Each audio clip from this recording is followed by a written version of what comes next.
बच्चों आइए आज हम स्टार्ट करते हैं एरोमेटिक इलेक्ट्रोफिलिक रिएक्शन का सेकंड पार्ट।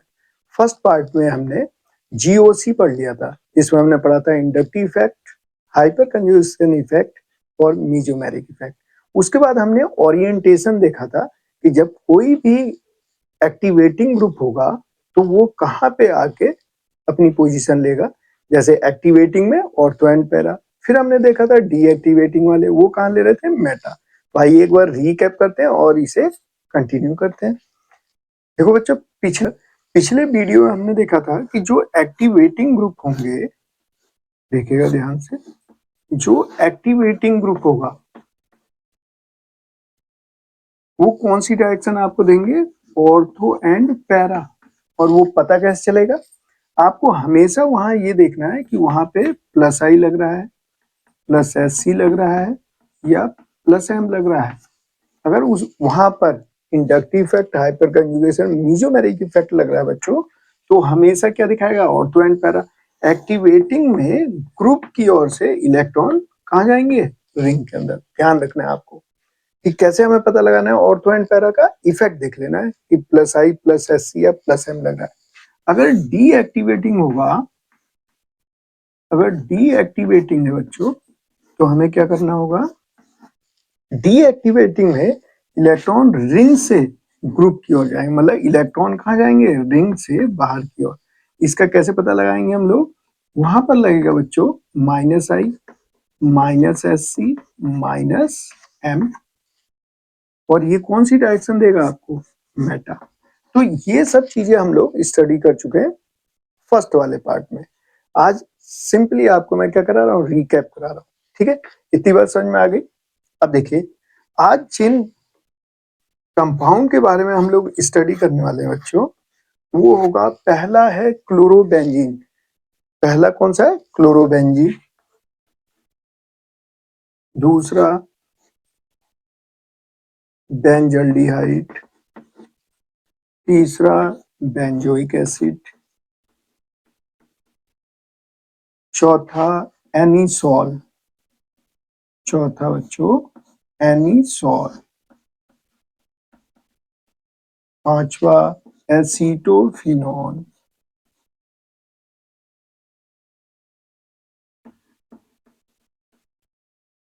छठा देखिए, छठा होगा फिनॉल। सातवां है एनिलीन। और आठवां है टोलुइन। टोलुइन। अब ध्यान देना बच्चों, इतने कंपाउंड को जो मैंने यहाँ लिखे 1 2 3 4 5 6 7 और 8, ये 8 जो कंपाउंड है, एरोमेटिक कंपाउंड है बच्चों, ये आपके एनसीईआरटी बुक में दिए गए हैं इसके रिएक्शन, और इसी की स्टडी कर रहे हैं हम लोग एक साथ। और इसे अगर आपने सही तरीके से कर लिया तो इसी से क्वेश्चन आपके बोर्ड एग्जाम में आएंगे। तो हमें स्टडी करना है क्लोरोबेंजीन के बारे में, बेंजल्डिहाइड के बारे में, बेंजोइक एसिड के बारे में, एनिसॉल के बारे में, एसीटोफिनॉन के बारे में, फिनॉल, एनिलीन और टोलिन के बारे में। तो अब इस पे देखते हैं कि ये कौन सा इफेक्ट दिखाएंगे। देखना बच्चों ध्यान से, इस पर होता है लॉन पेयर। अगर यहाँ लॉन पेयर है तो ये क्या दिखा रहा है, ये दिखाएगा बच्चों प्लस एम। और प्लस एम दिखा रहा है तो डायरेक्शन कौन सी देगा, ऑर्थो एंड पैरा। और ये दिखाते हैं बच्चों माइनस एम, तो ये क्या देगा डायरेक्शन आपको, मेटा।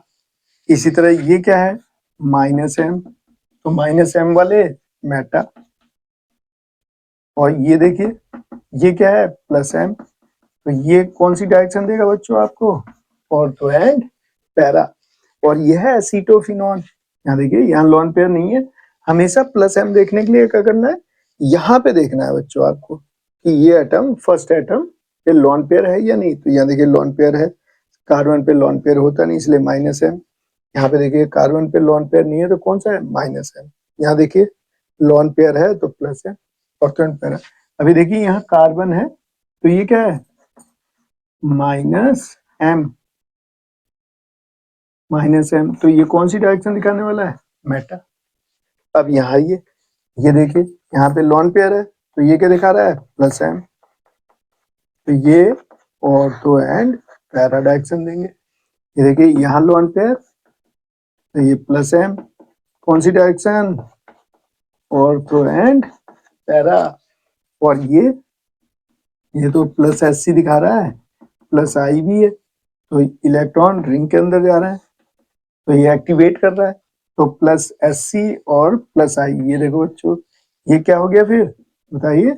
Ortho and para. तो हमें इन्हीं के बारे में स्टडी करना है बच्चों, और यही आपके एनसीईआरटी बुक में एरोमेटिक कंपाउंड्स की है। और हमें क्या पढ़ना है? अब ध्यान दीजिएगा, जो हम बात करने जा रहे हैं ये है बच्चों इलेक्ट्रोफिलिक सब्स्टिट्यूशन। मतलब यहाँ से क्या आने वाले हैं आपके पास? इलेक्ट्रोफाइल। समझ में आया? इलेक्ट्रोफाइल। और यहाँ पे है प्लस, और जहां भी प्लस होते हैं तो वो क्या होते हैं? Electron distant. और हम इन्हें क्या कहते हैं कि ये पुअर फैमिली है, गरीब लोग हैं। और ये क्या है? सारे के सारे न्यूक्लियोफाइल। तो ये कैसे है? Electron rich. तो जो न्यूक्लियोफाइल है वो अटैक करेगा इलेक्ट्रोफाइल के ऊपर। तो हमेशा पूरी ऑर्गेनिक केमिस्ट्री में बच्चों ध्यान रखना है कि हमेशा जो रिएक्शन होती है वो किसके बीच में होगी? न्यूक्लियोफाइल और इलेक्ट्रोफाइल के बीच में। कभी भी इलेक्ट्रोफाइल की इलेक्ट्रोफाइल से रिएक्शन नहीं होगी और न्यूक्लियोफाइल की न्यूक्लियोफाइल से नहीं होगी। हमेशा किसकी रिएक्शन होने वाली है? न्यूक्लियोफाइल की इलेक्ट्रोफाइल के साथ। तो इट मीन्स न्यूक्लियोफाइल कैसे हो गए? रिच फैमिली हो गई। और ये कैसे हो गए? पुअर फैमिली हो गई। और रिच लोग हमेशा पुअर लोगों की क्या करते हैं? हेल्प करते हैं। तो यहाँ पे हम देखते हैं किस तरीके से हेल्प करने वाले बच्चों। तो आइए इसकी रिएक्शन देखते हैं। और कौन कौन सी रिएक्शन देखेंगे? हमेशा हम लोग देखेंगे, पहला देखेंगे हेलोजिनेशन, सेकंड देखेंगे बच्चों nitration, third sulphonation, fourth Friedel Craft alkylation, और फिफ्थ फ्रीडल क्राफ्ट एसाइलेशन। सब में यही 5 रिएक्शंस को देखना है कि कौन से रिएक्शन देंगे कौन से नहीं देंगे, इन्हीं को देखना है। ठीक है, तो आइए स्टार्ट करते हैं। तो हम सबसे पहले बात करते हैं बच्चों क्लोरो बेंजीन की। क्लोरोबेंजीन की, तो हमें मालूम है क्लोरोबेंजीन कौन सी डायरेक्शन दिखाएगा? ऑर्थो एंड पैरा दिखाएगा। क्लोरोबेंजीन कौन सा? ऑर्थो एंड पैरा दिखाएगा। तो यहाँ हमें हेलोजिनेशन करना है बच्चों, हेलोजिनेशन। तो बताइए हेलोजिनेशन कैसे कराएंगे? Cl2 लिया और FeCl3 लिया, ठीक है ना? FeCl3, उससे क्या होगा आप खुद सोचिए, जितने ज्यादा हमें Cl+ मिलेंगे, इसे देखते ही, इस रीजेंट को देखते ही बच्चों क्या सोचना है? Cl2 और FeCl3 को देखते ही आपके माइंड में आना चाहिए कि हमें Cl+ कंसीडर करना है। ठीक है, समझ में आ रहा है? तो इसके द्वारा क्या होता है? ये FeCl3, यहाँ पे देखिए FeCl3 में कितने 6 इलेक्ट्रॉन है, और ये Cl यहाँ पे लॉन पेयर ऑफ इलेक्ट्रॉन्स है। ये इलेक्ट्रॉन जैसे ही देंगे ये, तो ये यहाँ से टूट जाएगा। तो ये क्या बन जाएगा? ये देखिए, ये ऐसे तोड़ रहे हो ना, तो ये बना निगेटिव तो ये बना पॉजिटिव। तो क्या आएगा? ये बना FeCl4 निगेटिव और ये बन गया Cl पॉजिटिव बच्चों। तो इसलिए मैंने क्या कहा, यहाँ पे हमेशा आपको क्या मानना है? Cl+। इट मीन्स इस रीजेंट में क्या आने वाला है? Cl। तो अब ये बताइए ऑर्थो एंड पैरा देगा, समझ रहे हैं? मतलब बच्चों यहाँ जो प्रोडक्ट बनेगा वो बन जाएगा ऑर्थो एंड पैरा। क्या है? Cl और ये आ जाएगा बच्चों Cl एंड Cl+ HCl। ठीक है, तो ये कैसा होगा? ये बनेगा बेटा मेजर पैरा और ये बनेगा आपका माइनर। ठीक है, तो ये हो गई हेलोजिनेशन रिएक्शन। अब मान लिए इसकी जगह पे अब किसे ले आए? अब हम ले आते हैं, यहाँ लाए CHO और यहाँ दे दिया हमने, मान लीजिए Br2 लिया और FeBr3 लिया। और ऐसा भी कर सकते हैं Br2 ले लो और Fe ले लो, उससे भी रिएक्शन हो जाएगी। तो ये क्या करते हैं, इनके आने पे बच्चों ये जो FeBr3 या FeCl3 ले रहे हो, ये 6 इलेक्ट्रॉन वाले हैं, तो तुरंत एक Cl को खींच लेते हैं और जैसे खींचते हैं Cl+ फ्री, इसी तरह Br+ फ्री हो जाएगा। तो CHO बताइए क्या देगा? ये माइनस एम लग रहा है बच्चों, इसकी वजह से क्या लग रहा है माइनस एम, तो ये मेटा प्रोडक्ट, तो बी आर यहाँ लग जाएगा प्लस एच बी आर बाहर, ठीक है ना, इस तरह से, समझ में आया। तो ये मेटा प्रोडक्ट बन गया। अब अगर यहाँ पर सी डबल ओ एस दे दिया तो ये अभी मैंने बताया था ये भी मेटा। मान लीजिए आपने Cl2 और Fe ले लिया, अब भी बात वही है Cl2 Fe, तो अब भी क्या बनेगा मेटा बन जाएगा। देखिए Cl Cl प्लस HCl आ रहा समझ में। यहाँ क्या होगा बच्चों, ये जो Cl2 है Fe से रिएक्शन कर लेगा, क्या बना लेगा FeCl3, और FeCl3 फिर Cl2 से रिएक्शन कर लेगा तो क्या बना लेगा FeCl4 negative plus Cl positive, इस तरह से, तो ये रिएक्शन हो जाएगी। तो ये देखिए, तो ये सब क्या हो रहा है हैलोजिनेशन हो रहा है बच्चों। अब देखिए एसीटोफिनॉल ले लिया हमने, फोर्थ हमने लिया एसीटोफिनॉल, एसीटोफिनॉल लिया, और यहाँ पे हमने डाला Cl2 FeCl3, तो ये क्या है माइनस है, तो मेटा पोजिशन पे क्या जाएगा ये आ गया COCH3 Cl प्लस HCl। देखिए बहुत ही आसान है, इसको देखते ही हमें पता करना है कि यहाँ कौन सा इफेक्ट लग रहा है और इसके बाद इसे सॉल्व कर देना। अब मान लीजिए फिफ्थ आया बच्चों OCH3, OCH3 यहाँ पर Cl2, अब ये कैसा है, ये देखिए ये यहाँ से प्लस आई से इलेक्ट्रॉन डेंसिटी बढ़ा रहा है, और यहाँ इलेक्ट्रॉन डेंसिटी बढ़ेगी तो प्लस एम से इलेक्ट्रॉन डेंसिटी रिंग की ज्यादा बढ़ेगी, तो ये डायरेक्शन कौन से देने वाला है ऑर्थो एंड पैरा। तो यहाँ पे अगर Cl2 आप लोगे तब भी ऑर्थो एंड पैरा मिल जाएगा, लेकिन यहाँ पे अगर आपने थोड़ा सा पीपीएस ले लिया, PPS means polar protic solvent, water लोगे तो और फास्ट करेगा, हमने वाटर ना लेके क्या लिया बच्चों एसिटिक एसिड, तो ये कैसा है पीपीएस पोलर प्रोटिक सॉल्वेंट है, ठीक है।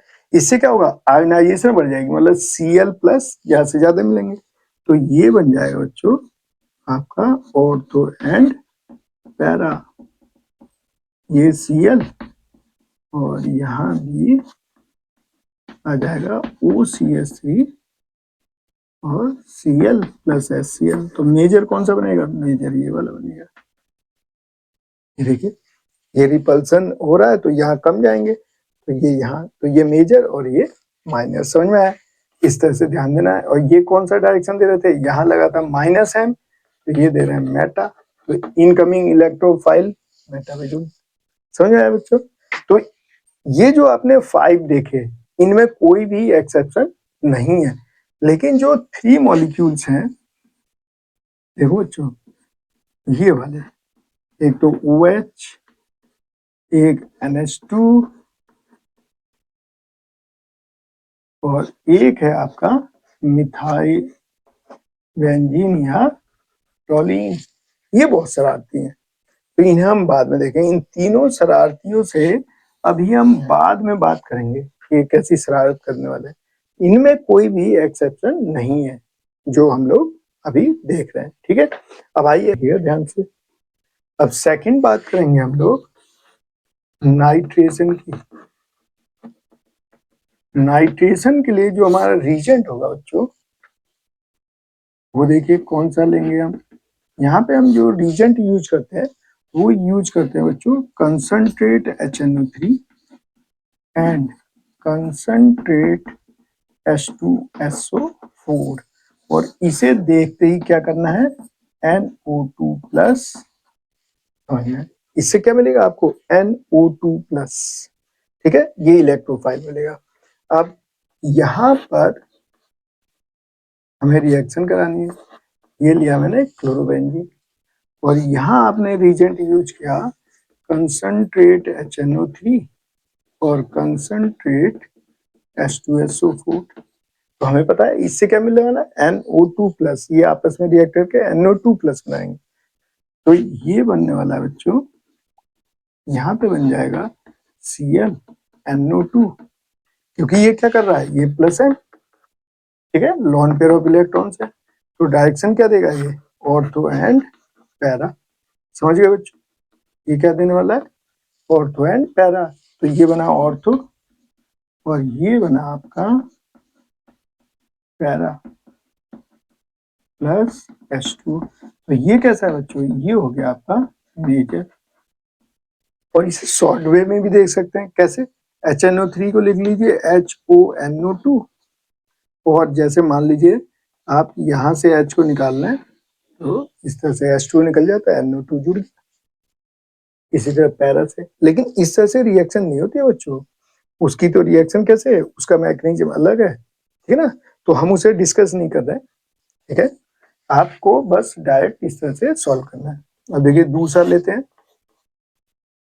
मान लो मैं यहाँ पे लिया है बच्चों OCH3 को, और रीजेंट यही है हमारा, concentrate HNO3 and concentrate H2SO4।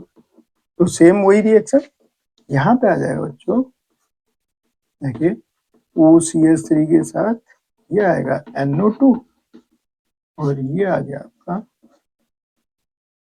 OCH3NO2। ये होगा आपका मेजर। मेजर कौन सा होगा, ये, और ये कैसा हो गया, माइनर, ऑर्थो वाला हो गया माइनर। समझ में आ रहा है। अब सपोज कीजिए हमने लिया है यहाँ पर CHO, ठीक है, तो यहाँ ध्यान देना है बच्चों, यहाँ पे लो टेम्परेचर पे हमें इसका नाइट्रेशन कराना है। जैसे मान लो कंसंट्रेट HNO3 लिया है विद कंसंट्रेट H2SO4, तो इसमें टेम्परेचर का ध्यान रखना है, लो टेम्परेचर कराना, नहीं तो ये फिर ये भी ऑक्सीडाइज हो जाएगा। तो जब लो टेम्परेचर पे कराएंगे तो ये आया CHO, और ये आ जाएगा बच्चों NO2 प्लस H2। ये माइनस M है बच्चों, और माइनस M क्या देते हैं, मेटा। समझ में आ गया।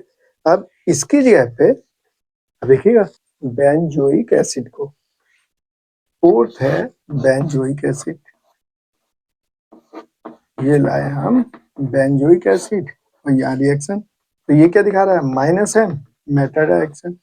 ये लिखा मैंने concentrate HNO3 and concentrate H2SO4, तो ये कहाँ अटैचमेंट लेगा, मेटा पोजीशन पे, ये देखिए प्लस H2, देखिए समझ में आ रहा है। अब फिफ्थ है अपना एसीटोफिनोन, ये आ गया बच्चों एसीटोफिनोन, ये क्या दिखा रहा है, माइनस है, कौन सी डायरेक्शन, मेटा। अब रीजेंट यही होगा, तो कहाँ जुड़ जाएगा, मेटा पोजीशन पे, ये आ गया NO2 प्लस H2। समझ में आया। तो हमने कौन सा पढ़ लिया, नाइट्रेशन। समझ में आया। अब आइए देखो बच्चों, तीसरा हम बात करते हैं सल्फोनेशन की। सल्फोनेशन में जो हम रीजेंट यूज करते हैं बच्चों, वो करते हैं हम लोग कंसंट्रेट H2SO4, ठीक है।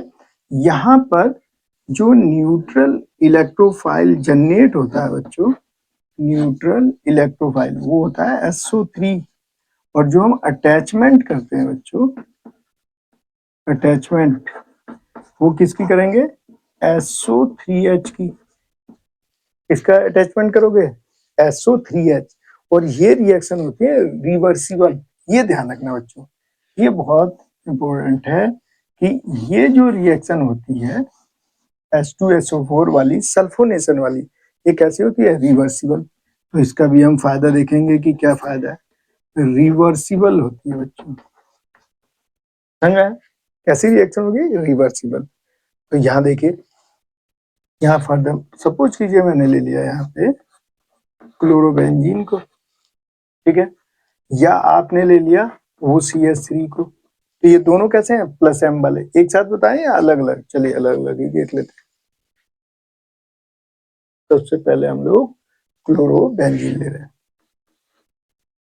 क्लोरोबेंजीन बच्चों, ये लिया और यहाँ रिएक्शन कराई हमने कंसंट्रेट H2SO4 के साथ। तो मैंने क्या बताया था, अटैचमेंट देखिए किसका करना है, Cl, ये आ गया SO3H, क्योंकि ये क्या हुआ प्लस एम, और प्लस एम वाले क्या देंगे, ऑर्थो एंड पैरा, समझ में आ रहा है, ऑर्थो एंड पैरा, तो ये ऑर्थो और यहाँ बनाइए पैरा, प्लस H2, तो ये आपका हो गया मेजर बच्चों, समझ में आया? ये मेजर हो गया। अब देखिए इसके बाद अगर आप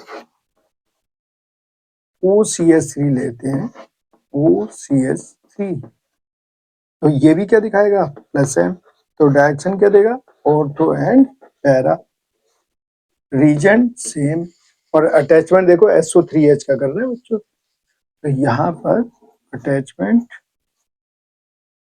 ये हो गया OCH3 SO3H, और ये आ गया बच्चों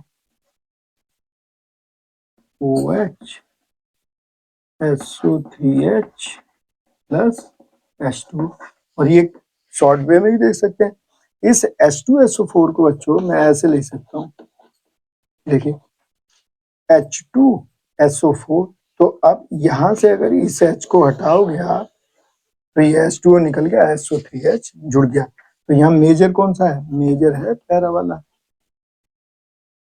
समझ में आया? इस तरह से करना है। अब है इसमें न्यूट्रल इलेक्ट्रोफाइल क्या बनता है, न्यूट्रल इलेक्ट्रोफाइल क्या बनता है बच्चों, SO3 सल्फर ट्राई ऑक्साइड, और अटैचमेंट देखिएगा, ध्यान रखिएगा SO3H, इसमें H ही लगा हुआ है, यहाँ बना SO3 है लेकिन अटैचमेंट SO3H का है। अब थर्ड आइए, थर्ड में देखते हैं बच्चों, जैसे CHO, यहाँ पे हमने लिया कंसंट्रेट H2SO4, तो ये क्या बन गया, कहाँ अटैचमेंट दे दूं बताइए, कहाँ अटैचमेंट दे दें, मेटा पोजीशन पे, और ये हो गया H2, समझ आ रहा है क्यों हुआ ऐसा, क्योंकि माइनस एम से ही क्या बनना है, डायरेक्शन मेटा देगा, तो मेटा पे अटैचमेंट हो गया। अब नेक्स्ट देखो बच्चों, ये आ गया COOH, ये आया कंसंट्रेट H2SO4, अटैचमेंट कहाँ होगा बताइए, ये हो गया CHO बेंजोइक एसिड, और ये आ गया बच्चों SO3H प्लस H2, देखिए। अब नेक्स्ट आ गया एसीटोफिनॉल, यहाँ रिएक्शन होगी तो कहाँ जोड़ने वाला है, मेटा पे, मेटा पे अटैचमेंट होगा, एसीटोफिनॉल COCH3, ये आ गया बच्चों COCH3, ये आया SO3H, और ये आया प्लस H2O, तो यहाँ क्या लग रहा है माइनस एम, और ये कौन सी डायरेक्शन देते हैं, मेटा, यहाँ भी माइनस एम, डायरेक्शन कौन सी, मेटा, तो मेटा पे अटैचमेंट हुई, देखिए कितना आसान है, समझ में आया? अब इसके बाद चला, अब आ जाइए, अब हम लोग देखते हैं next fourth, Friedel crafts alkylation reaction, देखना बच्चों ध्यान से, फ्रीडल क्राफ्ट्स एल्काइलेशन रिएक्शन, ये साइंटिस्टों के नाम है, एक का नाम क्या था फ्रीडल और दूसरे का नाम क्राफ्ट्स, तो फ्रीडल क्राफ्ट्स एल्काइलेशन। अब देखना बच्चों, यहाँ हम लोग सबसे पहले क्लोरोबेंजीन को लाते हैं, यहाँ पे लाए हम लोग एनहाइड्रस CH3Cl, एनहाइड्रस AlCl3, और सपोज करो CH3Cl ले लो या RX ले लो, तो यहाँ पे क्या होगा बच्चों, यहाँ पे रिएक्शन हो जाएगी CH3 प्लस Cl, और ये कौन सी डायरेक्शन देगा, प्लस है, प्लस एम क्या दिखाते हैं, ऑर्थो एंड पैरा। तो यहाँ आ जाएगा बच्चों CH3, देखिए एल्काइल ग्रुप आ गया, और यहाँ Cl, यहाँ CH3 ग्रुप। तो एल्काइल ग्रुप इससे अटैचमेंट ले रहा है, इसीलिए इसका नाम क्या रखा गया, एल्काइलेशन प्लस HCl। तो मेजर प्रोडक्ट कौन सा हुआ, ये पैरा वाला। अब यहाँ पर एक बात आपको ध्यान रखनी है बच्चों, ये बहुत ही मोस्ट इंपोर्टेंट बात बताने जा रहा हूँ, देखिएगा, सुनिएगा बड़े ध्यान से। फ्रीडल क्राफ्ट एल्काइलेशन में बच्चों इंपोर्टेंट नोट लगा लीजिए आप। यहाँ जो बनता है आपका एल्काइल ग्रुप, तो यहाँ पर जो फॉर्मेशन होती है, formation of real carbonium ion, क्या बनता है, रियल कार्बोनियम आयन बनता है बच्चों। और जब रियल कार्बोनियम आयन बनेगा जहाँ पे, वहां रीअरेंजमेंट होगा, रीअरेंजमेंट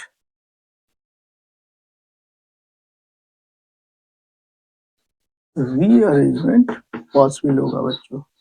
ये आपको ध्यान रखना होगा, ये ध्यान रखना है कि फ्रीडल क्राफ्ट एल्काइलेशन में क्या होगा, रियल कार्बोनियम आयन की फॉर्मेशन होती है। अगर रियल कार्बोनियम आयन की फॉर्मेशन हुई तो वहां रीअरेंजमेंट जरूर होगा, ये आप जरूर ध्यान रखिएगा, क्योंकि यहाँ नंबर ऑफ कार्बन अभी कितने हैं, 1 है। अब जैसे ही 2 करेंगे तो 2 में भी कोई चेंज नहीं आएगा। सपोज करो यहाँ पे मैंने CH3 CH2Cl लिया बच्चों, तो अब कितने आ गए, 2 कार्बन आ गए, देखिए 2 कार्बन। तो अभी भी कोई दिक्कत वाली बात नहीं है, अब भी यही आ जाएगा, देखिए 2। लेकिन जैसे ही 3 कार्बन होंगे, देखिए जैसे ही यहाँ पे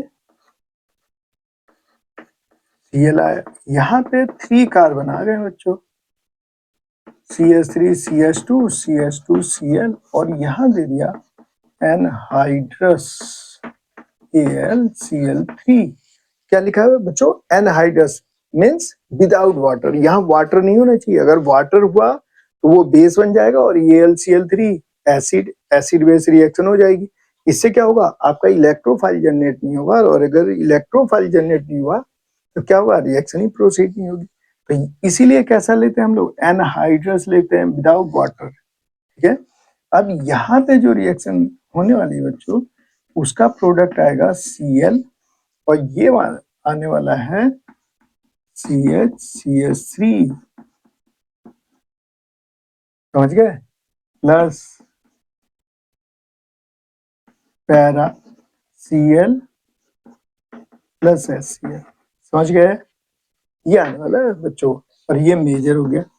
अब आप सोच रहे हो कि जैसे ही 3 कार्बन हुए तो ये डायरेक्टली अटैचमेंट लेना चाहिए था, CH2 CH2 CH3, लेकिन यहाँ तो ये ब्रांचिंग आ गई, ये कैसे हुआ, आओ जरा समझ लेते हैं इसके मैकेनिज्म से। इसे रफ में कर लेना है बच्चों। ये क्या होगा, यहाँ से AlCl3 Cl CH2 CH2 CH3, ये क्या होगा, यहाँ से इसे एब्स्ट्रैक्ट कर लेंगे, तो ये बन गया AlCl4 नेगेटिव, और ये आ जाएगा बच्चों CH3 CH2 प्लस, ये क्या बना, रियल कार्बोनियम आयन, इसकी फॉर्मेशन हो गई बच्चों, किसकी हो गई, रियल कार्बोनियम आयन, ठीक है। अब यहाँ पे क्या होगा, ये देखिए CH3 CH2 प्लस, ये कैसा है 1 डिग्री, और यहाँ से क्या होगा बच्चों, 1,2 हाइड्राइड शिफ्ट होगा। तो यहाँ जरा अल्फा हाइड्रोजन चेक कीजिए, कितने हैं, 2 अल्फा हाइड्रोजन। जब शिफ्टिंग होगी तो ये क्या हो जाएगा, CH3 CH3। आप देखना बच्चों, ये बन गया सेकेंड डिग्री, और अल्फा हाइड्रोजन कितने हो गए, 6, ये अल्फा ये अल्फा, यहाँ पे ये अल्फा ये बीटा, समझ में आया। अब यहाँ क्या हुआ, इस अल्फा पोजीशन से ये वाला H शिफ्ट हुआ है बच्चों, यहाँ मतलब ये निगेटिव बन के यहाँ शिफ्ट हुआ, यहाँ पॉजिटिव है आगे, तो अल्फा 6, इट मीन्स रिएक्शन ये अपने आप प्रोसीड हो जाएगी, इस फॉर्म में चली जाएगी। क्यों, स्टेबिलिटी बढ़ रही है, देख लीजिए यहाँ 2 रेजोनेटिंग स्ट्रक्चर, यहाँ कितने 6, इसलिए अटैचमेंट हो गया इसका। तो ये क्वेश्चन आ सकता है, मोस्ट इम्पोर्टेंट है बच्चों, ध्यान रखिएगा, मोस्ट इम्पोर्टेंट है, समझिए। अब देखिए ये पूछा जा सकता है, जैसे मान लीजिए यही दिया क्लोरोबेंजीन और यहाँ दे दिया CH3 CH3 CH CH2 Cl, यहाँ दे दिया एनहाइड्रस AlCl3। तब क्या होगा, ये देखिए फिर होने वाला है अरेंजमेंट, ये Cl है, इससे क्या होगा, ये देखिए इसे यहाँ पे ऐसे रफ में कर लोगे बच्चों, CH CH2 प्लस। अब यहाँ देखो अल्फा हाइड्रोजन कितने हैं 1, और ये है 1 डिग्री, और यहाँ देखो यहाँ पे H लो, इसकी शिफ्टिंग यहाँ कर 1 2 हाइड्राइड शिफ्ट, क्या आएगा, ये आ गया बच्चों CH3 CH3 CH3, ये आ गया प्लस ये, और alpha hydrogen alpha alpha alpha, तो अल्फा हाइड्रोजन कितना आ गया 9, और ये हो गया 3rd डिग्री। ये देखना 1 डिग्री से क्या बना 3rd डिग्री, देखिए ये देखिए, तो ये ज्यादा स्टेबल, तो ये क्या होगा, ये हो गया। अब यहाँ पे Cl और ये हो गया बच्चों प्लस HCl। अब देखिए मेजर कौन सा होगा, ये पैरा वाला। क्या समझ में आया आपको? तो ये बात आपको ध्यान रखनी है कि इसमें रियल कार्बोनियम आयन की फॉर्मेशन होती है, किसमें, फ्रीडल क्राफ्ट एल्काइलेशन है बच्चों। फ्रीडल क्राफ्ट एल्काइलेशन में किसकी formation, real of carbonium ion की, इसकी वजह से इसमें रीअरेंजमेंट करना पड़ता है, ये आपको ध्यान रखना है। दूसरी बात, अब ध्यान देना बच्चों, फ्रीडल क्राफ्ट एल्काइलेशन रिएक्शन में बच्चों, एल्काइलेशन रिएक्शन में जो डीएक्टिवेटिंग ग्रुप होते हैं, सुनिएगा ध्यान से, जो डीएक्टिवेटिंग ग्रुप्स होते हैं, डीएक्टिवेटिंग ग्रुप्स, जैसे जिनके ऊपर CHO हो, COOH हो, CO CH3 हो, मतलब -M वाले, ठीक है, या उसमें NO2 ग्रुप हो, उसमें -M लगता है। तो डीएक्टिवेटिंग वाले जो मतलब एनसीईआरटी बुक में गिवन है बच्चों, जैसे मान लो CHO COH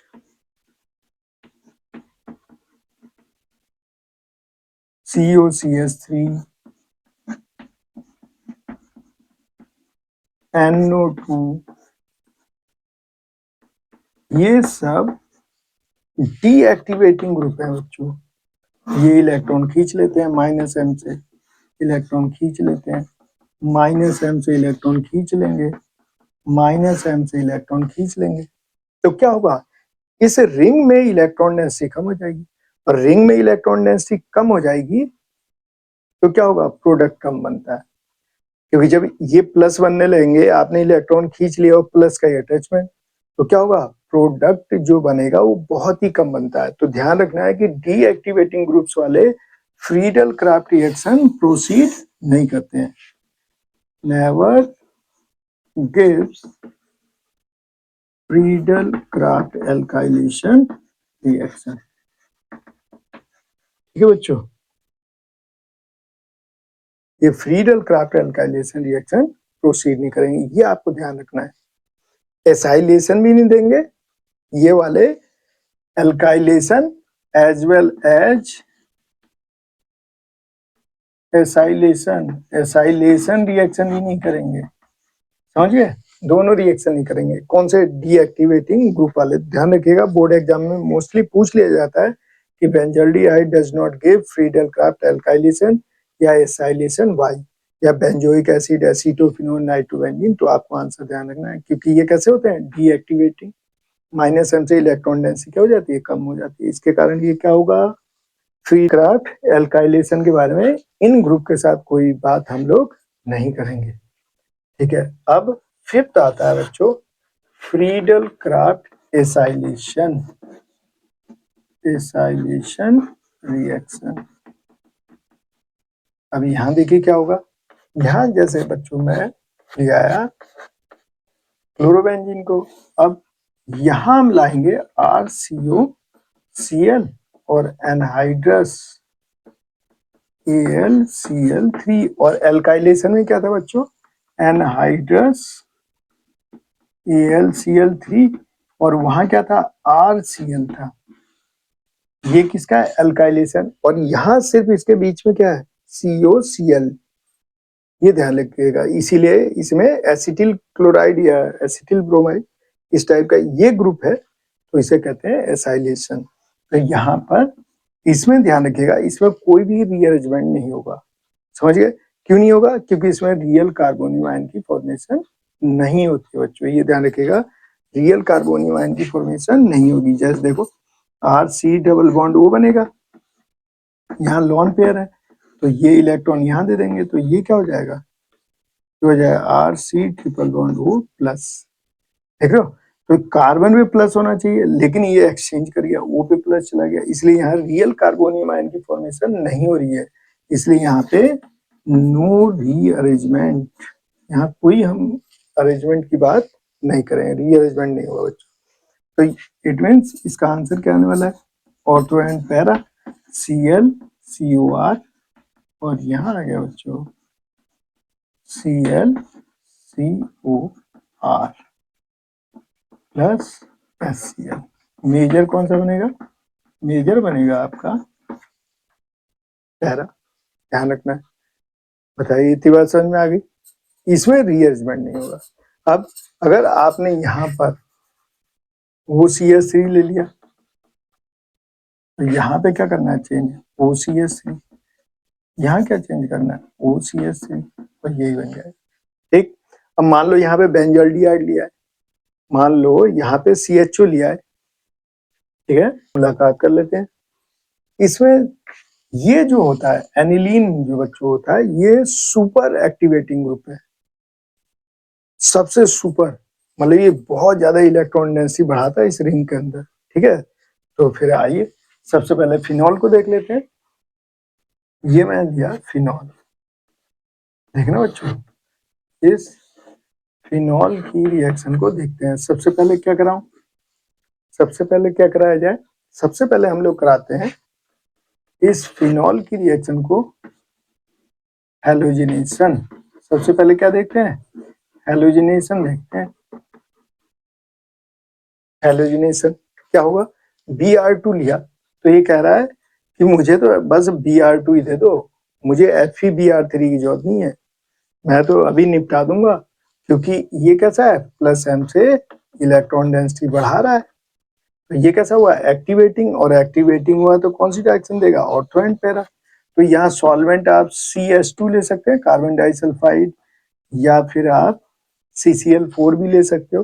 तो यहाँ पे बन जाएगा बच्चों ऑर्थो एंड पैरा, ये OH, क्या आ गया Br, ये बन जाएगा यहाँ पे OH, और ये बन गया Br प्लस HBr, ये बना मेजर।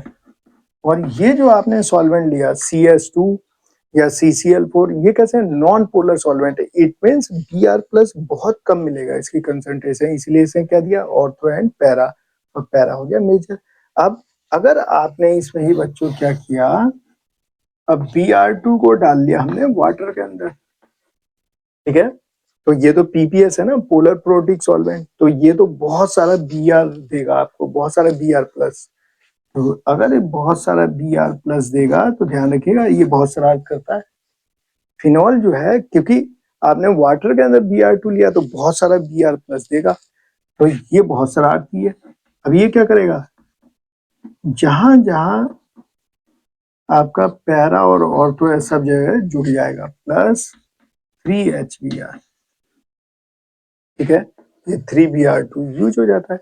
जैसे हम PPS पोलर प्रोटिक सॉल्वेंट लेते हैं और ये कंडीशन बना देता है, और ये आपको मिलेगा वाइट PPT के साथ। ठीक है बच्चों, ये आपको ध्यान रखना अभी कि ये वाइट प्रेसिपिटेट दे रहा है, और ये कब देगा, ये ध्यान रखिएगा, दो कंडीशन आ गई हैलोजिनेशन में, ये Br2 दिया तो हमें FeBr3 चाहे लाओ या मत लाओ, उसे कोई जरूरत नहीं है, वो डायरेक्ट आपको ये दे देगा, मोनो प्रोडक्ट ये बना देगा, और जैसे ही वाटर में लोगे तो ये बना देगा, क्योंकि Br+ बहुत सारा वाटर के साथ मिल जाता है, Br+ बहुत सारा प्रोड्यूस होगा, तो ये बन जाएगा। तो ये इसका नाम क्या हुआ बच्चों? ये हो गया 2,4,6 ट्राई ब्रोमो फिनॉल, ये इसका नाम हो गया। नंबरिंग कर लो, 1 2 3 4 5 एंड 6। देखिए 2 ब्रोमो, 4 ब्रोमो, 6, तो 2,4,6 ट्राई ब्रोमो फिनॉल। तो ये है इसका हैलोजिनेशन। समझ में आया बच्चों? ये ध्यान रखिएगा, ये इसका हैलोजिनेशन। नाइट्रेशन में क्या करता है देखिए, अब देखते हैं हम लोग नाइट्रेशन।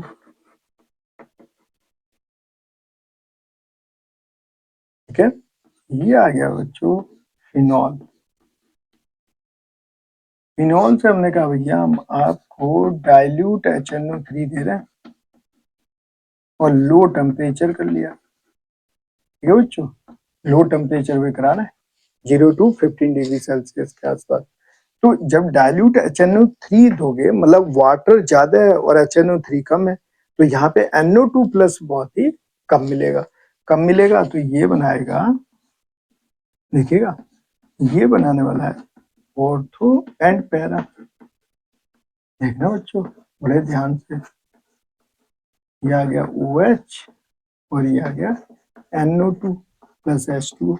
अब देखना इसमें ये बताइए मेजर कौन सा होगा। हम हमेशा मेजर पैरा कह रहे थे, लेकिन यहाँ पे जो मेजर होगा वो होगा बच्चों ऑर्थो। ऐसा क्यों हुआ? क्योंकि यहाँ पे इंट्रा मॉलिक्यूलर हाइड्रोजन बॉन्डिंग हो रही है। ध्यान दीजिएगा, ये देखिए OHN डबल बॉन्ड हो और हो, ये हुआ निगेटिव और ये हुआ पॉजिटिव। तो ये देखिए ये क्या बन गया, इंट्रा मॉलिक्यूलर हाइड्रोजन बॉन्डिंग हो गई। इसलिए ये NO2 ने यहाँ इंटरेस्ट लिया, वो आके यहाँ बैठता था, इसलिए यहाँ मेजर कौन सा हो गया ऑर्थो। ध्यान रखिएगा, मोस्ट इंपोर्टेंट है बच्चों ये, मोस्ट इंपोर्टेंट। अब इसमें एक रीजनिंग का क्वेश्चन आता है। क्या होता है क्वेश्चन, ध्यान से सुनिएगा। जो ऑर्थो नाइट्रोफिनॉल है बच्चों, ये होता है स्टीम वोलेटाइल। स्टीम वोलेटाइल क्या मतलब इसका, कि आपने स्टीम दिया तो ये उड़ना शुरू कर देगा, इवापोरेट हो जाएगा। और ये होता है बच्चों स्टीम नॉन वोलेटाइल। ये क्वेश्चन आएगा कि ये जो है पैरा प्रोडक्ट, ये तो स्टीम नॉन वोलेटाइल है और ये कैसा है, स्टीम वोलेटाइल है। तो ऐसा क्यों हो रहा है बताइए? ऐसा इसलिए हो रहा है बच्चों कि ये क्या बनाएगा, इंटर मॉलिक्यूलर हाइड्रोजन बॉन्डिंग बनाएगा, और ये क्या बना रहा है, इंट्रा मॉलिक्यूलर हाइड्रोजन बॉन्डिंग। जब हम इसे स्टीम देंगे तो क्या होगा, इस बॉन्ड को जैसे ही ये बॉन्ड टूटेगा ये उड़ना शुरू कर देगा, और वो क्या बनाएगा, इंटर मॉलिक्यूलर हाइड्रोजन बॉन्डिंग। देखिए कैसे बनाएगा, ये हो गया HO, ये हो गया N डबल बॉन्ड O। देखना बच्चों,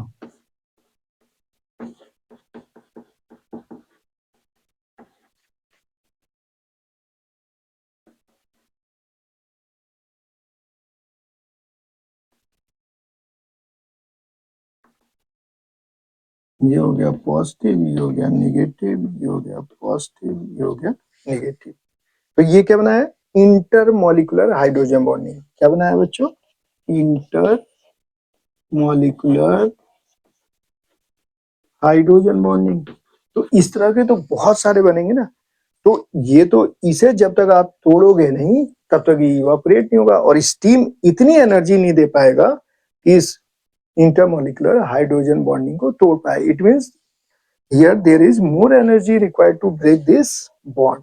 तो इतनी एनर्जी स्टीम के द्वारा नहीं मिलेगी बच्चों, इसलिए ये इवापोरेट नहीं होता है। इसीलिए कहा गया है स्टीम नॉन वोलेटाइल, मतलब स्टीम लगाओगे तो वो इवापोरेट नहीं होगा। तो क्या लिखने वाले हो, यहाँ इंटरमोलिकुलर हाइड्रोजन बॉन्डिंग हो रही है और ये इवापोरेट हो जाता है। तो देख लीजिए सिंगल ही तो तोड़ना है, तो जैसे स्टीम देंगे ये टूट जाएगा और इवापोरेट हो जाएगा, उड़ना शुरू कर देगा। तो ये क्वेश्चन पूछा जाता है, तो ध्यान रखिएगा। अब देखिए अभी से करा के देखो, क्या कह रहा है ये कह रहा है कि सर आप फिनॉल की रिएक्शन एक बार आप ऐसा करो कि इसमें क्या कर दो, कंसंट्रेट HNO3 डाल दो बस, फिर देखो मेरा कमाल। अब ये कह रहा मुझे कंसंट्रेट H2SO4 की जरूरत नहीं है, बस ये डाल दो आप कंसंट्रेट HNO3। मैं डाल दिया कंसंट्रेट HNO3। अब एक बात ध्यान रखना बच्चों, जब कंसंट्रेट HNO3 लोगे तो ये बहुत सारा NO2 प्लस एक्सेस में देने वाला है। जहां भी आप ये लोगे तो एक तो एक्सेस में आपको क्या प्रोवाइड करा देगा, NO2 प्लस सेल्फ आयोनाइजेशन से, और दूसरा एक प्रॉपर्टी और है, ये स्ट्रॉन्ग ऑक्सीडाइजिंग एजेंट भी है। ये भी माइंड में रखना है कि अगर आपने कंसंट्रेट HNO3 लिया तो NO2 प्लस तो बहुत सारा देगा, और साथ में क्या है, एक क्वालिटी और रखता है, स्ट्रॉन्ग ऑक्सीडाइजिंग एजेंट है। समझ गए? तो देखिए इससे क्या होगा, जैसे ही अगर आपने इसे लिया तो हमें मालूम है ये कौन सी डायरेक्शन देता है, ortho and para. Plus M है बच्चों यहाँ पे, तो डायरेक्शन कौन सी, ऑर्थो एंड पैरा। तो ये तो हो गया OH यहाँ।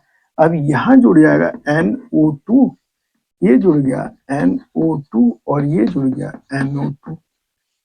यहाँ पे कितने 3 मोल है, इसका मतलब 3H2O बाहर निकल गया। और इसका नाम है बच्चों 1 2 3 4 5 6, तो ये TNP शॉर्ट फॉर्म में कह देते हैं, और नाम हो गया 2,4,6 ट्राई नाइट्रो फिनॉल, जिसे आप कहते हैं पिक्रिक एसिड। पिक्रिक एसिड, समझ गए? तो मोस्ट इंपोर्टेंट है बच्चों ये पिक्रिक एसिड। लेकिन इसका एक ड्रॉबैक है, वो क्या है सुन लीजिए। एक इसका ड्रॉबैक है कि ये बहुत ही कम मिलता है बच्चों, मतलब ये बनता बहुत कम है, पुअर यील्ड है। और अब हम चाह रहे हैं कि इसकी यील्ड बढ़ा दें, ये हमें ज्यादा मिल जाए, तो क्या करना होगा, तो ये इसकी आती है पुअर यील्ड, और ये है, इसका नाम है पिक्रिक एसिड। तो आपसे क्वेश्चन पूछा जाएगा, इस कंपाउंड देखिए COH ग्रुप नहीं है, this compound has no COH group but it acts as acid why. ये क्वेश्चन पूछ लिया, तो आइए समझ लेते हैं। अब कोई भी एसिड क्यों होता है, तो मान लीजिए कि ये पूछा गया कि फिनॉल एक्ट्स एज एसिड, तो देखो बच्चों कैसे बताएंगे। यहाँ पे क्या लग रहा है, प्लस एम, देखिए जरा चेक कीजिए। अब एसिड कौन होते हैं, जो वाटर में क्या रिलीज करें, H प्लस, तो वो क्या होते हैं, एसिड। तो यहाँ देखना बच्चों, यहाँ क्या होगा, जब हम यहाँ प्लस एम लगाएंगे, तो ये देखिए ये कुछ आपसे कहना चाह रहा है। आइए इससे जरा बात कर लेते हैं, समझ रहे बच्चों। अब ये हो गया O, ये हो गया H, हो गया प्लस, ऐसा हो गया। अब ये देखिए ये तो था निगेटिव, ये था पॉजिटिव, तो ये देखना ये भी तो पॉजिटिव हो गया, तो यहाँ तो क्या हो गया, repulsion. It means H plus easily बाहर निकल जाएगा, तो इट मीन्स ये एसिड है। तो पूछा भी जाता है कि phenol acts as acid why, तो बताना है due to plus M, electron density decreases on oxygen atom.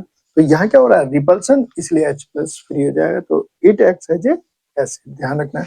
अब यहाँ देखो बच्चों क्या हो गया, ये जो बना हुआ है, अब यहाँ तो आपको ऐसे ही समझ में आ जाएगा कि ये इतना एसिडिक क्यों हो गया। देखिए ये NO2 है, ये NO2 है, और ये NO2 है बच्चों। अब देखिए ये दिखा रहा है -M -I, ये भी दिखा रहा है -M -I, और ये भी दिखा रहा है -M -I। तो ये तो इलेक्ट्रॉन बहुत खींच रहे हैं ना, ये देखिए। तो यहाँ तो बहुत ही पॉजिटिव कर देंगे, यहाँ तो बहुत ही पॉजिटिव हो जाएगा ऑक्सीजन में, और ये H ऑलरेडी पॉजिटिव, तो यहाँ तो बहुत ज्यादा रिपल्सन होगा, तो ये H प्लस इजिली बाहर निकल जाए, इसलिए ये कैसा है, एसिडिक इन नेचर है। इसीलिए इसके नाम में क्या है, एसिड, जबकि यहाँ पे COOH ग्रुप नहीं है। ध्यान रखिएगा, मोस्ट इंपोर्टेंट है बच्चों ये। चाहे तो वो कैसे बढ़ाओगे, तो आइए देखते हैं कैसे बढ़ेगा। इसके लिए हमने फिर फर्दर क्या लिया, फिनॉल। अब यहाँ पर हम बच्चों सल्फोनेशन कराएंगे। ठीक है, मैंने स्टार्टिंग में बताया था कि सल्फोनेशन की प्रोसेस कैसी होती है, रिवर्सिबल, उसका फायदा उठाएंगे। तो सबसे पहले हम रिएक्शन कराने वाले हैं कंसंट्रेट H2SO4। तो यहाँ वाटर निकलेगा और ये आ गया बच्चों OH और SO3H। क्यों लिया मैंने इसे? क्योंकि यहाँ हाइड्रोजन बॉन्डिंग हो रही है। देख लीजिए, यहाँ हाइड्रोजन बॉन्डिंग हो रही है बच्चों, तो ऑर्थो प्रोडक्ट वाला हम ले लेंगे SO3H। ये हो गया बच्चों, देखिए SO3H। अब ये देखना क्या हो गया, इंट्रामोलिकुलर हाइड्रोजन बॉन्डिंग, तो ये जोड़ दिया हमने। अब नेक्स्ट एक स्टेप डोनेशन और करा लेता हूँ। क्या कर रहा हूँ मैं, ब्लॉक कर दे रहा हूँ। अब देखिए यहाँ पे फर्दर मैंने कंसंट्रेट H2SO4 से रिएक्शन कराया, H2O बाहर निकली। तो अब क्या आएगा, अब आ गया बच्चों OH SO3H और SO3H, ये आ गया। ठीक है, इसके बाद बच्चों हमने इस पे क्या किया, कंसंट्रेट HNO3 डाल दिया। मतलब वाटर कम है और NO2 प्लस ज्यादा मिलेंगे, इससे मैंने बताया था आपको। तो अब ये ऑक्सीडाइज नहीं कर पाएगा, तो ये क्या हो गया, OH SO3 निकल जाएगा और यहाँ आ जाएगा NO2, यहाँ भी आ जाएगा NO2 और यहाँ भी आ गया NO2 और 3, तो 3 बाहर आ जाएंगे, 2SO3 बाहर आ जाएंगे, +3 वाटर मॉलिक्यूल आ जाएंगे। समझिए बच्चों, और ये बन गया हमारा TNP और इसकी इल्ड बहुत ही हाई होगी बच्चों, हाई इल्ड वाला मिल जाएगा। तो ये बनाने का तरीका होगा, अगर क्वेश्चन आ जाता है कि आप इसकी हाई इल्ड कैसे लाओगे, तो ये प्रोसेस होगी। पहले क्या है, डबल सल्फोनेशन कराओ और ब्लॉक कर दो, एक और तो एक पैरा को, और उसके बाद नाइट्रेशन कराएंगे तो हमें यील्ड हाई मिलेगी बच्चों। समझ में आ गया सल्फोनेशन में? आइए अब हम बात करते हैं सल्फोनेशन की बच्चों। देखिए सल्फोनेशन की बात करते हैं फिनॉल में। ये लिया बच्चों हमने फिनॉल, ये हमने लिया फिनॉल और यहाँ पे रिएक्शन कराई हमने H2SO4 कंसंट्रेट की। ठीक है, और टेम्परेचर रखा लो, टेम्परेचर लो रखा तो ये क्या बना लेगा, SO3H, क्योंकि ये क्या देने वाला है, ऑर्थो एंड पैरा, तो ये ऑर्थो बना और ये बन गया बच्चों पैरा प्लस H2, और ये इसका मेजर प्रोडक्ट अभी बताया था मैंने, ये मेजर प्रोडक्ट होगा बच्चों। समझ में आया? क्योंकि यहाँ इंट्रामोलिकुलर हाइड्रोजन बॉन्डिंग होगी, तो इस तरह से हमें सल्फोनेशन कराना है। समझ में आ गया? चलिए अब करेगा या नहीं करेगा, तो आंसर होगा नहीं करेगा। तो अब आपके माइंड में आएगा सर ये तो स्ट्रॉन्ग एक्टिवेटिंग ग्रुप है, तो इसे क्या समस्या आ रही है, तो आइए देख लेते हैं। जैसे फिनॉल में बच्चों एनहाइड्रस AlCl3 लाओगे और रिएक्शन की बात करोगे तो यहाँ होने वाला है नो रिएक्शन।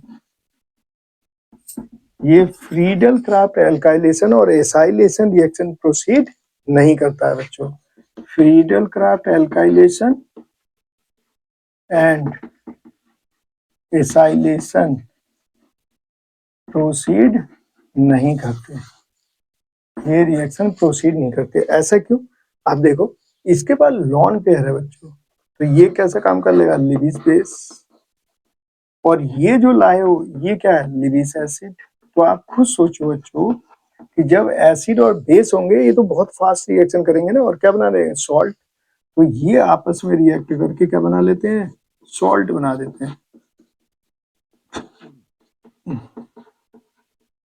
ये देखिए यहाँ सॉल्ट फॉर्मेशन होगी, और सॉल्ट जैसी बनेगा तो इलेक्ट्रोफाइल जनरेट नहीं होगा, और जब इलेक्ट्रोफाइल जनरेट नहीं होंगे तो ये रिएक्शन आगे प्रोसीड नहीं होगी। इसलिए ये तो फ्रीडल क्राफ्ट एल्काइलेशन और एसाइलेशन प्रोसीड नहीं करते। इसी तरह से बच्चों अगर आपने एनिलीन लिया, एनिलीन, और यहाँ पे आपने रिएक्शन कराने की कोशिश की फ्रीडल क्राफ्ट एसाइलेशन या एल्काइलेशन, तो ये भी रिएक्शन नहीं करते। क्यों? ये बेस बन जाता है और ये आपका लिविस बेस है और ये लिविस एसिड है, ये आपस में रिएक्ट करके क्या बना देंगे? सॉल्ट बना देंगे। सॉल्ट, देखिए ये बना देते हैं बच्चों सॉल्ट।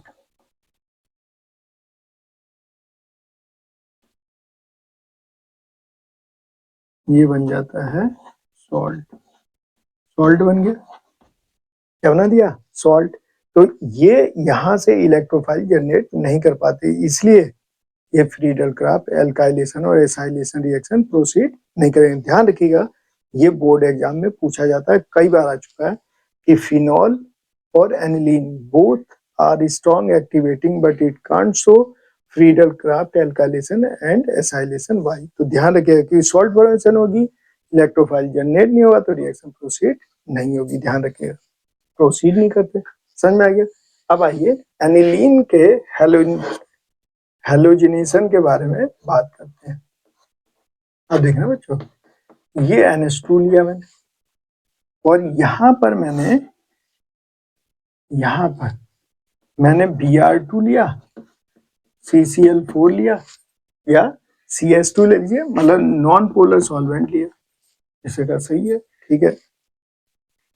दूसरी कंडीशन कि मैंने Br2 लिया और H2 लिया। बच्चों ध्यान से देखिएगा, मतलब चाहे ये ले लो चाहे ये ले लो, ये इतना खतरनाक है कि ये दोनों कंडीशन में एक ही प्रोडक्ट बनाएगा।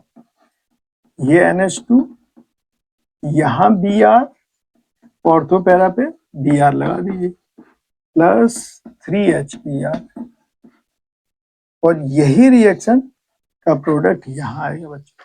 समझ गए? इतना खतरनाक है, इतना स्ट्रॉन्ग, मैंने कहा सुपर एक्टिवेटिंग है। चाहे Br2 दे दो तब भी ऐसी बना लेगा, नॉन पोलर में डाल दो या पोलर में डाल दो, कोई फर्क नहीं पड़ता, ये बना देगा।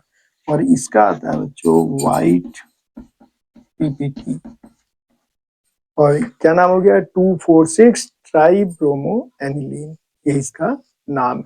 तो ध्यान रखिएगा, जब आप हेलोजिनेशन कराएंगे तो ये बन के आपको मिल जाएगा ऐसा। समझ में आया? समझ में आया बच्चों? आप आपके माइंड में आएगा तो सर फिर हम मोनो प्रोडक्ट कैसे बनाएंगे, तो आइए उसे भी समझते हैं। मोनो प्रोडक्ट के लिए, मोनो प्रोडक्ट बनाना चाह रहे हैं आप, तो क्या करें? इसकी जो स्ट्रॉन्ग एक्टिवेटिंग नेचर है उसे रिड्यूस कर देते हैं। कैसे करेंगे आइए जरा देखते हैं। सबसे पहले क्या करें बच्चों, यहाँ पे NH2 लिया और यहाँ पर हमने CH3 C double bond O, C double bond O CH3, asterisk anhydride ले लो, नहीं तो CH3 COCl ले लो, और यहाँ ले लिया बच्चों हमने प्रीडीन। क्या लिया? प्रीडीन ले लिया, ठीक है। अब यहां से क्या होगा? यहां से एक H निकल गया, तो ये क्या बन गया? ये देखिए, ये बन गया NHCOCH3, और यहाँ क्या निकल गया? CH3C double OH। अब क्या होगा बच्चों? देखिए ध्यान से, ये एसिड है ये बेस है, दोनों रिएक्ट करके सॉल्ट बना देंगे। सॉल्ट बना के नीचे बैठेंगे तो रिएक्शन फॉरवर्ड डायरेक्शन में चली जाएगी। अब ये देखो, ये हमने दो डायरेक्शन में कर दिया, इधर भी +M और इधर भी +M, मतलब N से दो साइडों में इलेक्ट्रॉन जाने लगे, तो अब इलेक्ट्रॉन डेंसिटी कम हो गई। तो अब क्या करना है? अब Br2 और FeBr3 इसे ले आई, या Br2 CCl4 में ले ली, तो ये क्या करेगा? ये आपका पैरा पे जुड़ जाएगा, ऑर्थो पे तो रिपल्सन ज्यादा होगा, तो ये आपका Br यहाँ जुड़ गया बच्चों।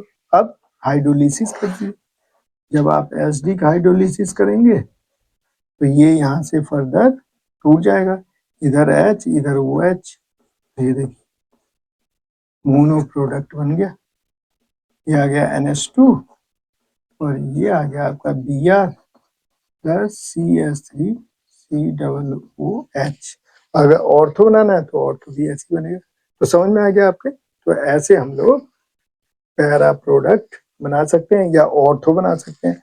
यहीं पे जब आप रिएक्शन कराओगे तो एक पैरा बनेगा, एक ऑर्थो बनेगा।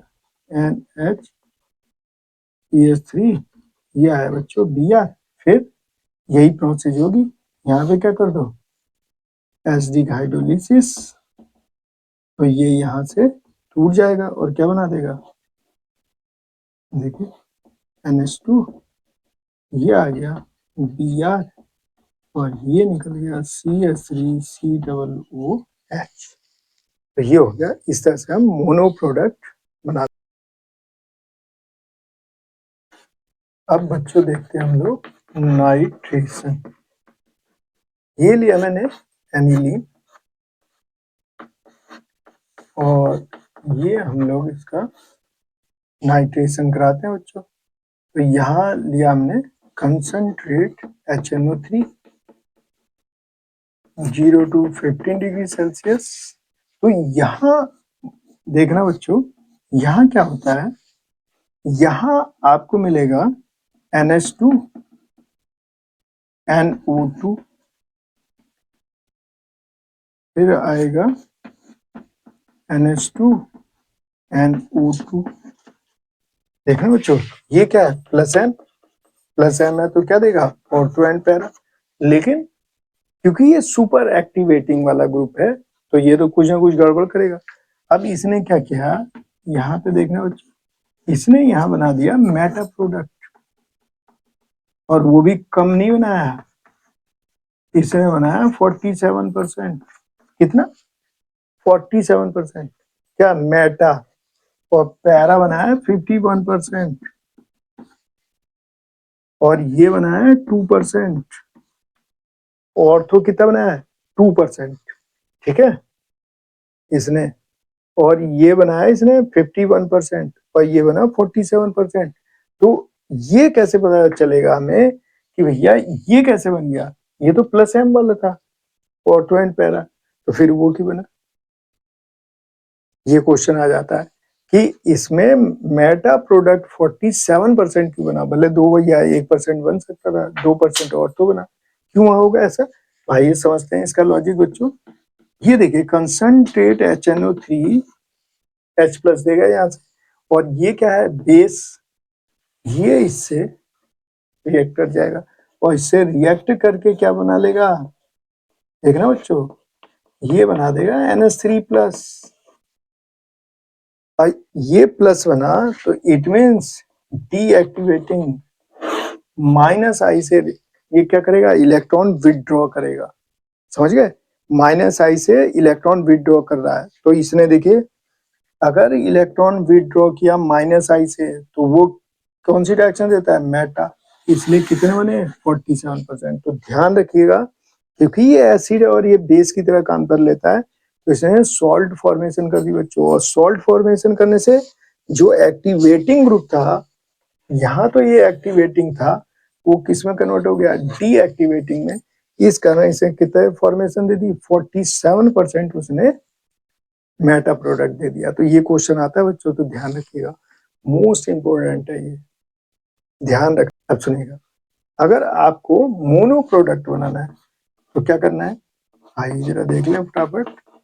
ये हो गया NH, ये H, यहां मैंने ले लिया बच्चों प्रीडीन, ये बेस है, और यहां ले लिया मैंने एस्टिक एनहाइड्राइड। तो ये क्या करेगा, यहां से CH3, यहां से बच्चों ये क्या बन गया, ये एज इट इज रहा, ये आ गया NHCOCH3, ये जुड़ गया और यहाँ निकल गया CH3COOH। तो ये एसिड और बेस आपस में सॉल्ट बनाएंगे और नीचे बैठ जाएंगे। इसके बाद यहाँ पे नाइट्रेशन करा लीजिए, HNO3 H2SO4 को लिया, ठीक है बच्चों। तो वो आपको मोनो प्रोडक्ट बना देगा। ये आ गया NO2, कंसंट्रेट HNO3 और कंसंट्रेट H2SO4। क्योंकि अब ये क्या हो गया, डीएक्टिवेट, मतलब ये इधर भी इलेक्ट्रॉन भेज रहा है, इधर भी प्लस एम से, ठीक है। तो दो डायरेक्शन में हो गया ना, तो अब ये कम इलेक्ट्रॉन डेंसिटी भेज पाएगा। तो ये आ गया पैरा, और ये आ जाएगा बच्चों ऑर्थो। ये देखिए ये आ गया ऑर्थो। और जब इसकी एसिडिक हाइड्रोलिसिस कराओगे तो ये यहाँ से टूट जाएगा, HOH HOH, एसिडिक हाइड्रोलिसिस। ये क्या बन गया, ये मोनो प्रोडक्ट बन जाएगा। समझ में आया? NO2 प्लस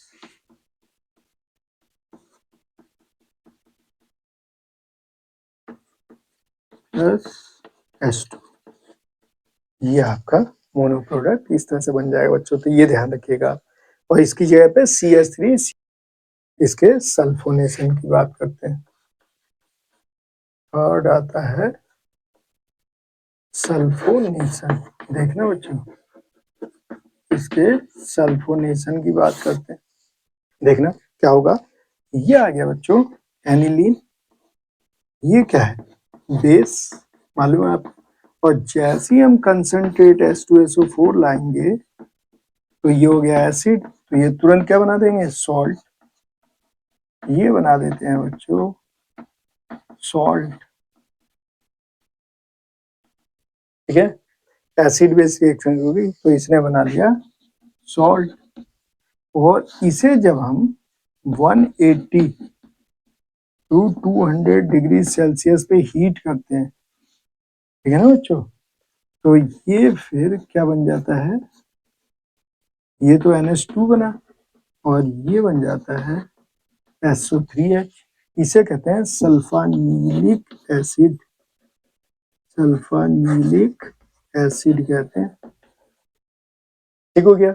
और ये इस फॉर्म में नहीं रह पाता, क्योंकि एक ही मॉलिक्यूल पे एसिड और बेस है, तो ये किस में कन्वर्ट हो जाता है, ये कन्वर्ट हो जाता है बच्चों, इसका H कौन ले लेता है, NH3, ये प्लस बन जाता है, ये नेगेटिव बन जाता है। और एक ही मॉलिक्यूल पे प्लस भी और नेगेटिव, उसे क्या कहते हैं हम लोग, जीटर आयन। ये जीटर आयन ही फॉर्मेशन करता है, इसलिए मोस्ट इंपोर्टेंट है बच्चों, ध्यान रखिएगा। और एनिलीन कैसा है, एनिलीन स्ट्रॉन्ग एक्टिवेटिंग है, लेकिन सुपर एक्टिवेटिंग होते हुए भी ये फ्रीडल क्राफ्ट एल्काइलेशन और एसाइलेशन रिएक्शन नहीं देगा। अभी मैंने आपको डिस्कस करके बताया था, ध्यान रखिएगा। इसे भी आइए समाप्त करते हैं, टोलुइन को देखते हैं। ये जो टोलुइन है बच्चों, जब आप इसका हेलोजिनेशन कराओगे तो Cl2Fe के साथ ये क्या देने वाला है, ये देखिए, ये प्लस आई प्लस Hc इलेक्ट्रॉन दे रहे हैं रिंग के अंदर। तो ये क्या हो गया, ऑर्थो एंड पैरा। तो ये क्या बना, ये CH3 आया, ये Cl, और यहाँ भी CH3 Cl प्लस HCl। तो इसमें मेजर कौन बना, ये बना बच्चों मेजर, ध्यान रखिएगा। तो ये हो गया हेलोजिनेशन। अब नाइट्रेशन करते हैं, तो देखिएगा, जब इसका आप नाइट्रेशन करोगे बच्चों, ये लिया मैंने कंसंट्रेट HNO3 और कंसंट्रेट H2SO4, तो ये बनेगा बच्चों CH3NO2 plus CH3NO2 plus H2O। तो इसमें मेजर कौन सा होगा, लग तो ये रहा, लेकिन मेजर प्रोडक्ट होगा ये वाला, ये होगा बच्चों मेजर प्रोडक्ट। अब ऐसा क्यों हुआ, ये हम किस पे, एट लो टेम्परेचर पे करा रहे हैं, ये ध्यान रखिएगा। जब लो टेम्परेचर पे कराएंगे तो मेजर प्रोडक्ट ये बनेगा। अब आप सोच रहे होंगे कि ये क्यों बना, तो आइए जरा समझते हैं कि मेजर प्रोडक्ट ये क्यों बना। तो ये समझिए ये जो आपने लिया है ये बहुत शरारती है, ये है एक्टिवेटिंग। और ये देखिए जब यहाँ आप हाइपर कंजुगेशन लगाओगे बच्चों तो यहाँ होता क्या है, इसे देखिए ये H H H, जब हाइपर कंजुगेशन लगता है तो यहाँ से एक बॉन्ड इसका टूट जा रहा है, ये देखिए, और ये हो गया H प्लस, देखिएगा। तो इसने तो नो बॉन्ड, यहाँ बॉन्ड क्या हो गया, इसका टूट गया। जब NO2 को आप लाओगे और यहाँ जोड़ोगे, अब यहाँ ला रहे हो आप NO2 प्लस, ठीक है, ये यहाँ पे अटैक करेगा तो फाइनली बनेगा कैसे ये जरा देखिएगा ध्यान से, ये आ गया C, ये H और ये आ गया बच्चों NO2, ये H हो गया, डबल बॉन्ड O और O, ये तो हो गया प्लस, ये निगेटिव,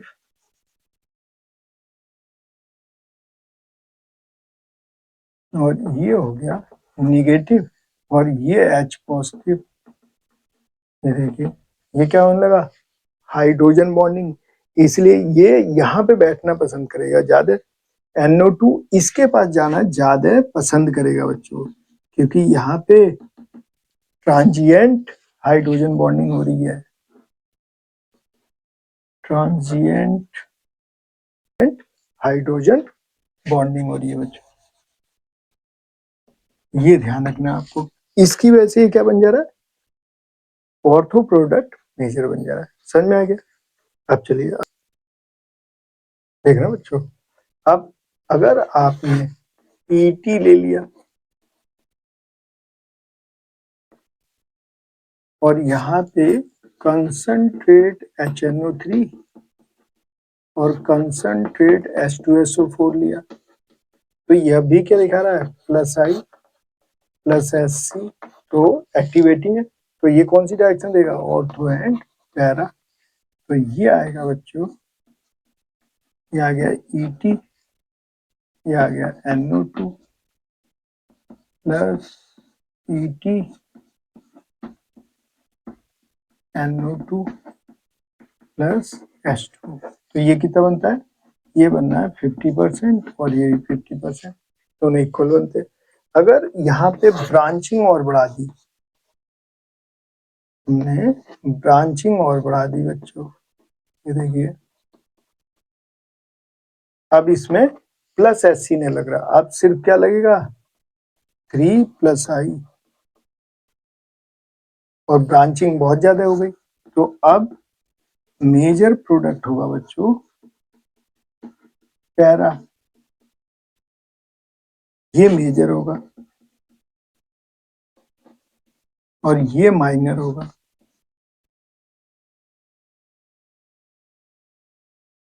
प्लस H2। क्यों, इस ब्रांचिंग से यहाँ पे स्पेस क्राउडिंग ज्यादा हो गई, तो यहाँ पे क्या होगा, रिपल्सन ज्यादा होगा, तो ये बन जाएगा मेजर।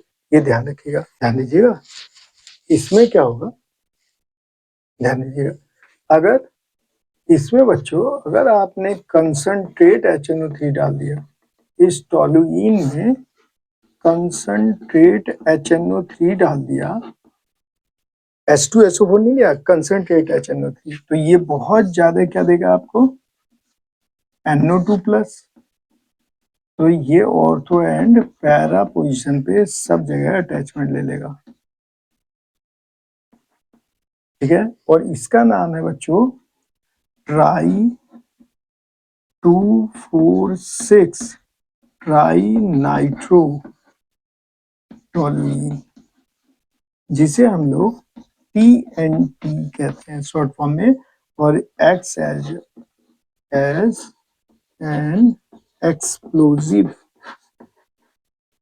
एक्सप्लोजिव की तरह से हम लोग इसे यूज करते हैं। ये ध्यान रखना बच्चों, मोस्ट इंपोर्टेंट, ये ध्यान रखिएगा। आइए अब हम देखते हैं सल्फोनेशन, थर्ड है सल्फोनेशन बच्चों। इसमें देखते हैं, ये लिया हमने टोलुइन और यहाँ डाला बच्चों हमने कंसंट्रेट H2SO4, तो आपको मालूम है अटैचमेंट किसका, SO3H का। और यहाँ ध्यान रखना है बच्चों, अगर 100 डिग्री सेल्सियस से ऊपर हुआ तब यहाँ बनेगा मेजर प्रोडक्ट, क्या बनने वाला है, पैरा, ये मेजर बनता है, प्लस H2।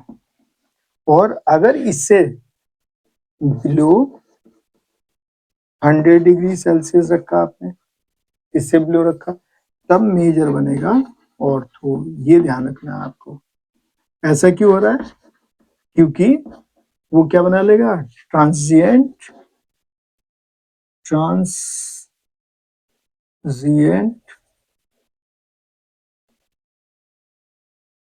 हाइड्रोजन बॉन्डिंग बना लेगा बच्चों। ध्यान रखना है, कौन सा बना देगा, ट्रांस, समझा है, क्या बन जाएगा बच्चों, ट्रांजिएंट हाइड्रोजन बॉन्डिंग। ये यहाँ क्या बना देगा, ट्रांजिएंट हाइड्रोजन बॉन्डिंग। उसकी वजह से लोअर टेम्परेचर पे क्या हो जाएगा, मेजर ऑर्थो। ये ध्यान रखिएगा। रिलेशन पे देखिए, फोर्थ है फ्रीडल क्राफ्ट एल्काइलेशन। यहाँ देखो बच्चों क्या होगा, ये हो गया टोलुइन, ये आया टोलुइन। यहाँ पे रिएक्शन कराई हमने एनहाइड्रस AlCl3 और CH3Cl की, और टेम्परेचर 11 डिग्री सेल्सियस इससे ऊपर हुआ तो हमारा मेजर प्रोडक्ट होगा बच्चों पैरा, ये मेजर होगा, प्लस HCl। और अगर टेम्परेचर इससे कम हुआ तो मेजर प्रोडक्ट होगा मेटा। क्या कहा, मेटा, कौन सा होगा, मेटा होगा। मतलब आपको ये मिलेगा, ये होगा मेटा। अब ऐसा क्यों हुआ, ये सोचने वाली बात है बच्चों, ये सोचने वाली बात है कि ऐसा क्यों हुआ। अब ये बच्चों लास्ट हम देखते हैं फ्रीडल क्राफ्ट एसाइलेशन रिएक्शन, इसे भी देखते हैं। देखिएगा, ये है बच्चों टोलुइन, और ये लाए हम लोग एनहाइड्रस AlCl3 और CH3COCl। तो ये बन जाता है बच्चों, इसका जो मेजर प्रोडक्ट बनेगा वो क्या बनेगा, पैरा। और आपका माइनर जो बनेगा वो ये बनता है बच्चों ऑर्थो प्लस HCl। मेजर कौन सा है, ये, समझ में आया। अब आप सोच रहे होंगे कि आखिर जब हम टेम्परेचर 111 डिग्री सेल्सियस से नीचे करते हैं तो मैटर की, अगर आप यहाँ देखें, ये CH3 है, ये CH3 है बच्चों, ठीक है, और ये आपका पैरा है, और ये हमारा ऑर्थो है। तो इसे कैसे समझ सकते हैं कि ये क्यों बनना है, मेटा प्रोडक्ट क्यों बना। तो यहाँ पे देखिए, प्लस आई भी सब में सेम है और हाइपर कंजुगेशन भी सब में सेम है, सब में 6 अल्फा हाइड्रोजन 6 अल्फा हाइड्रोजन। तो ऐसे क्वेश्चन करने के लिए हम लोग करेंगे on the basis of constructive and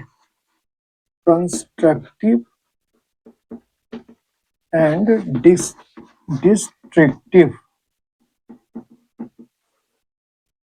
waves के द्वारा, ठीक है ना, पढ़ा है ना फिजिक्स में, कंस्ट्रक्टिव वेव, डिस्ट्रक्टिव वेव।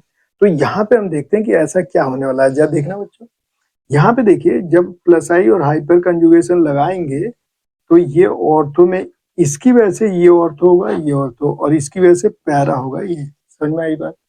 अब देखिए, जब इससे बात करोगे आप तो ये भी कह रहा है कि भैया मेरा भी तो ऑर्थो ही है दोनों तरफ, और ये मेटा मेटा और ये पैरा। तो ये देखो, ये दोनों ने क्या किया, सपोर्ट किया। इसका मतलब ये कैसा है, कंस्ट्रक्टिव। समझ में आया।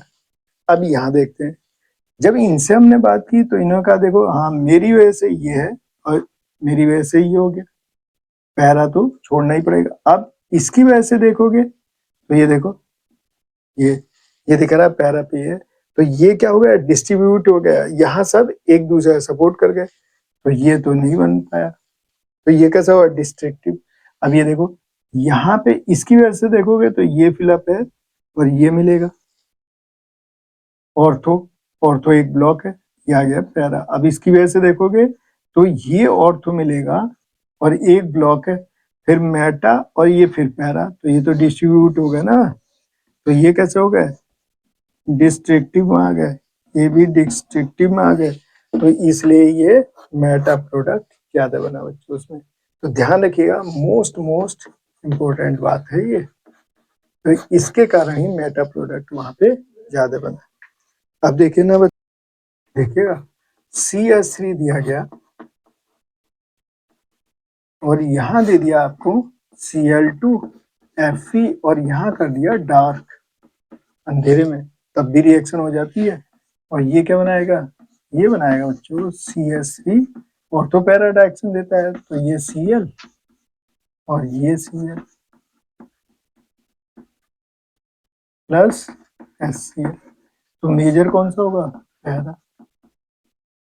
ठीक है, अब मान लीजिए इसमें आपने लाइट दे दी, आपने क्या क्या, लाइट, तो लाइट दे दी तो फिर रिंग से रिएक्शन नहीं होगी। अगर आपने Cl2 के साथ फोटॉन लाइट आपने डाल दी बच्चों, तो ये फिर रिएक्शन करेगा CH3 के साथ, और ये देखिए ये क्या बना यहाँ देखिए, यहाँ पे क्या हुआ, जब आप फोटॉन लाइट डालेंगे Cl2 से, तो ये रिएक्शन करेगा फिर साइड चेन से, ये बन जाएगा। फिर देखिए, अगर इस पे आपने फर्दर रिएक्शन कराई, तो ये रिएक्शन तो रुकेगी नहीं, तो आगे बढ़ती रहेगी, तो अब क्या होगा, अब बन जाएगा CH Cl2 + HCl। इसके बाद क्या होगा, यहाँ पे देखिए CHCl2 में फर्दर रिएक्शन होके ये बन जाएगा CCl3 + HCl, ये बन गया बच्चों। अगर आपने इसकी एसिडिक हाइड्रोलिसिस कराई, तो ये क्या बन जाएगा, ये देखिए ये बना CH2OH + HCl, और अगर इसकी हाइड्रोलिसिस कराई, देखिएगा CHOH, तो एक कार्बन पे 2 OH अनस्टेबल हो जाते हैं, डिकम्पोज हो जाएगा, और ये बन गया बच्चों CHO बेंजल्डिहाइड, तो ये ध्यान रखना है।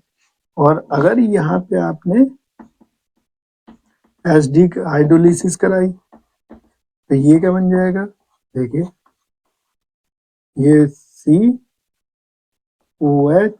OH OH, यहाँ से H2O निकल जाएगा, और क्या बन जाएगा, बेंजोइक एसिड। देखिए क्या बन गया बच्चों, बेंजोइक एसिड। तो ध्यान रखना है, ये रिएक्शन बहुत ही मोस्ट इंपोर्टेंट है, ध्यान रखिएगा, लाइट वाली, इससे बेंजाइल अल्कोहल भी बना पाएंगे, बेंजल्डिहाइड भी बना पाओगे, और बेंजोइक एसिड भी बना पाओगे बच्चों। तो इस तरह से हमने पूरी एनसीईआरटी की एरोमेटिक रिएक्शन, जो एरोमेटिक इलेक्ट्रोफिलिक सब्स्टिट्यूशन रिएक्शन है, वो एक साथ कंप्लीट कर दी।